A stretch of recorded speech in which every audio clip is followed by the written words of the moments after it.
E aí? Vamos começar a nossa conversa de hoje com um probleminha de matemática que, na verdade, é muito mais que isso. É o começo de uma jornada filosófica. A gente vai explorar como uma simples sequência de números que se repetem pode dizer muito sobre o nosso cérebro, sobre a história e até sobre o valor de estar presente. Bora lá! Para começar, já vou jogar na mesa uma pergunta que parece pegadinha. O número 0,999, com esses 9 se repetindo para sempre. É a mesma coisa que o número 1? A intuição da maioria das pessoas grita que não, que tem que ter uma diferencinha ali por menor que seja. Só que a matemática diz que sim, que é exatamente igual. Se essa pergunta aí deu um nó na cabeça, pode ficar tranquilo. É a reação mais humana e normal do mundo. Essa sensação de que a lógica foi para o espaço é algo que acontece há muito tempo. E olha, tem um motivo bem profundo para a gente se sentir assim. Agora vamos entender o porquê. A dificuldade aqui não tá na conta, tá na nossa biologia. Esse desconforto que o infinito causa na gente tem raízes lá na nossa história evolutiva. É só a gente pensar um pouco. Por milhares de anos, o cérebro humano foi sendo moldado para tarefas bem concretas. Contar frutas numa árvore, membros da tribo, animais para caçar. Eram sempre quantidades que tinham um fim, sabe? Coisas importantes para sobreviver. A ideia de infinito não era lá muito útil para não ser comido por um predador. O nosso senso de número, aquele que vem de fábrica, funciona de um jeito que a gente chama de logarítmico. O que isso quer dizer? Que a diferença entre 1 e 2 parece gigante, mas a diferença entre 999 e 1000 parece quase nada. Já a matemática formal, a que a gente aprende na escola, usa uma escala linear, retinha, onde a distância entre um número e o próximo é sempre a mesma. E é aí que o conflito começa. Isso, veja bem, não é só teoria. A ciência comprova. Tem leis da psicologia, tem estudos com a tribo Munduruku, lá na Amazônia, e até o jeito como as crianças bem pequenas organizam os números, tudo aponta para a mesma coisa. Essa percepção logarítmica já nasce com a gente. Certo. Então, se o nosso cérebro não veio preparado para isso, como é que a gente resolveu a parada? Bem, nós criamos uma ferramenta poderosíssima para superar essas limitações: a álgebra. Vamos dar uma olhada agora na mecânica elegante que permite a gente domar o infinito. A beleza da coisa toda está na simplicidade. É quase um truque de mágica. A gente dá um nome para esse número infinito, vamos chamar de x. Aí a gente multiplica por 10 só para a vírgula andar uma casa. E aqui vem o pulo do gato. Quando a gente subtrai aquele x original, aquela cauda infinita de números simplesmente some.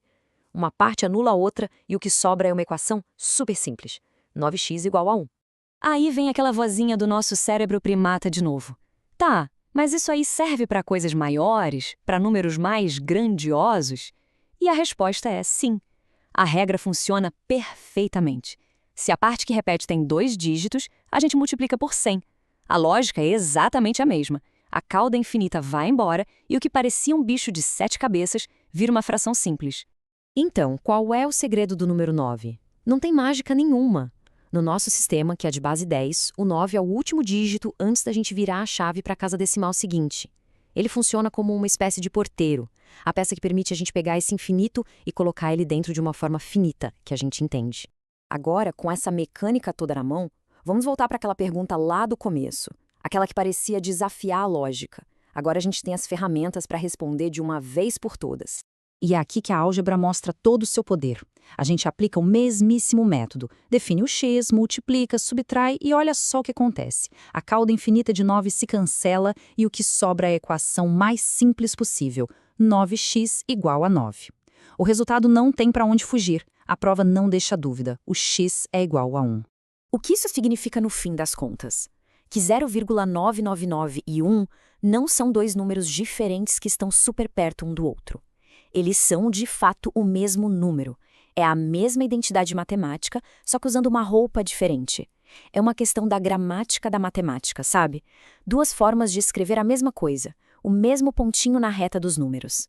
E se essa ideia toda ainda parece meio esquisita, não se sinta mal. Essa briga não é só nossa. É a briga da humanidade ao longo de toda a história. O encontro com o conceito de infinito sempre foi uma coisa desconfortável e, ao mesmo tempo, revolucionária. Essa jornada foi longa, viu? Os gregos antigos tinham o que eles chamavam de horror ao infinito.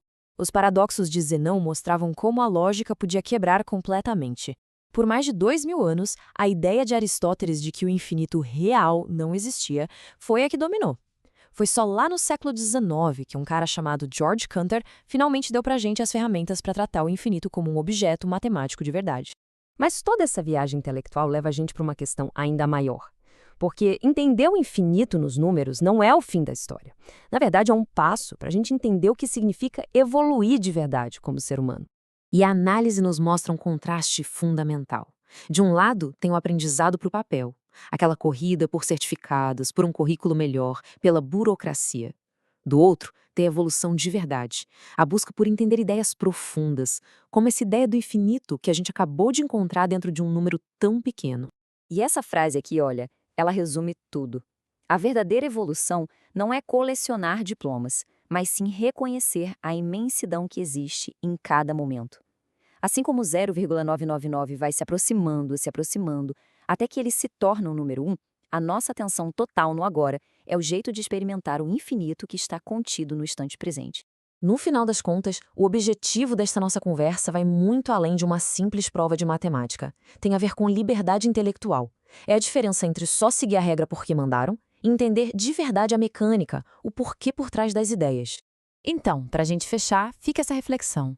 Se um conceito infinito pode estar perfeitamente guardado dentro de uma simples fração, onde mais na nossa vida o infinito pode estar escondido, bem na nossa frente, dentro de coisas que parecem pequenas e limitadas? Fica aí a pergunta. Agradeço a companhia nessa exploração.